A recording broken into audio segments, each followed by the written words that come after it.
Hi everyone, इस video में हम लोग क्वाड्रेटिक इक्वेशन के थ्योरी ऑफ इक्वेशन टॉपिक का एक क्वेश्चन लिए हैं। तो देखते हैं क्वेश्चन क्या है। क्वेश्चन कह रहा है कि अल्फ़ा बीटा गामा एक रूट्स दिया है क्यूबिक इक्वेशन का, और वैल्यू किस चीज़ का निकालना है? Alpha beta by alpha plus beta, alpha gamma by alpha plus gamma plus beta gamma upon beta plus gamma का। तो देखते हैं सबसे पहले ये क्या चीज़ है। Alpha beta by alpha plus beta है, plus alpha gamma upon alpha plus gamma है, और beta gamma upon beta plus gamma है। इसका वैल्यू निकालना है। और क्यूबिक इक्वेशन क्या है? X cube plus 2x square minus 3x plus 1 बराबर 0 है। तो क्यूबिक इक्वेशन में हम क्या जानते हैं थ्योरी ऑफ इक्वेशन से कि सम ऑफ रूट्स क्या होता है? Alpha plus beta plus gamma minus B by A होता है। -2 हो गया। एक एक बार दो बार प्रोडक्ट बनाते हैं अल्फ़ा बीटा, बीटा गामा और अल्फ़ा गामा का, तो वो क्या आता है? सी बाई ए आता है। -3 हो गया। और प्रोडक्ट ऑफ रूट क्या आता है? माइनस डी बाई ए आता है, यानी -1 हो गया। माइनस बी बाई ए होता है, सी बाई ए होता है, माइनस डी बाई ए होता है। अल्टरनेट प्लस माइनस का साइन होता है। तो यहाँ पर हमको अल्फ़ा बीटा और अल्फ़ा प्लस बीटा है, तो हमको क्या दिख रहा है? अगर ऊपर नीचे हम गामा से मल्टीप्लाई कर दे तो हमको क्या मिल जाएगा? Alpha beta gamma.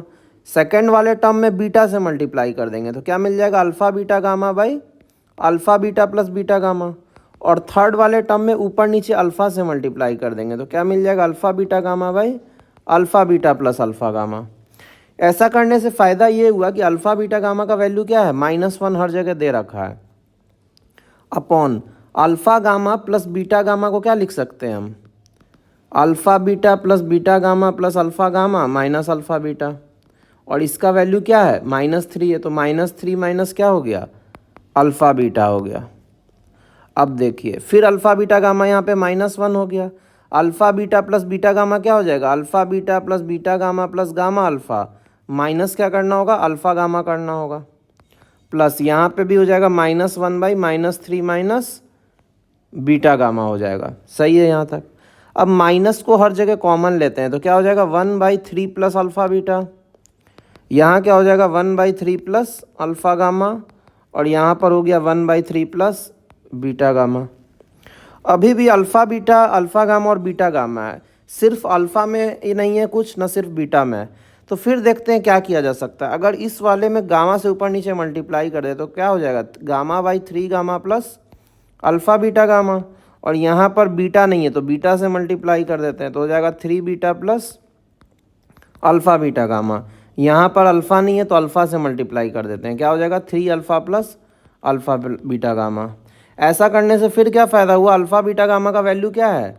-1 है, तो 3 gamma -1 plus beta by 3 beta -1 plus alpha by 3 alpha -1। अब हमको क्या समझ में आ रहा है? ये जो चीज़ हम ट्रांसफॉर्मेशन में पढ़े थे, ट्रांसफॉर्मेशन ऑफ रूट्स वाले टॉपिक में पढ़े थे,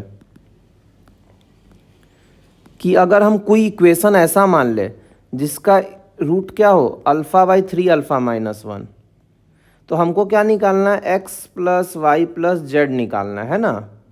अगर हम अल्फ़ा बाई 3 अल्फ़ा -1 को एक्स ले लें तो हम अपने को क्या निकालना है? X plus y plus z, मतलब ऐसा इक्वेशन निकालना है जिसका ये सब क्या हो? सम ऑफ रूट हो।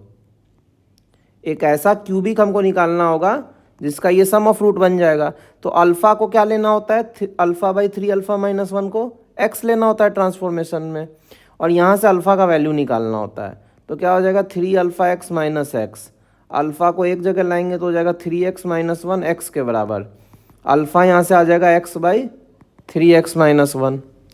अब अल्फ़ा क्या होगा? इस क्यूबिक का रूट है तो सेटिस्फाई करेगा, तो ये क्यूबिक लिखते हैं पहले। x³ plus 2x square minus 3x plus 1 है क्यूबिक।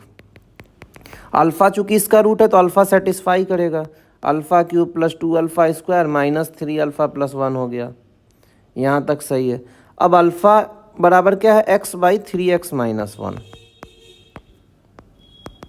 तो ये हो जाएगा x बाई 3x - 1 का square minus 3 by x by 3x - 1 plus 1 बराबर 0। तो इसको एक्सपेंड करेंगे एलसीएम लेके तो क्या आ जाएगा? x³ plus 2x square into 3x - 1 minus 3x into 3x - 1 का स्क्वायर प्लस 3x - 1 का क्यूब आ जाएगा। अब इसको एक्सपेंड करते हैं तो क्या होगा? x³ 2x square into 3x हो जाएगा 6x cube minus 2x square.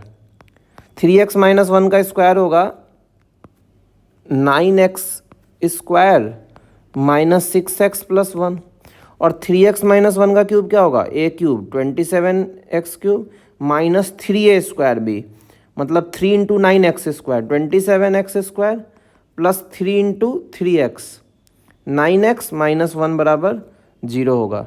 तो x cube 6x cube minus 27x cube plus 27x cube कितना बन गया 7x cube minus 2x square और plus 18x square 16x square minus 27x square minus 11x square हो गया, minus 3x into 1 minus 3x plus 9x 6x minus 1 बराबर 0।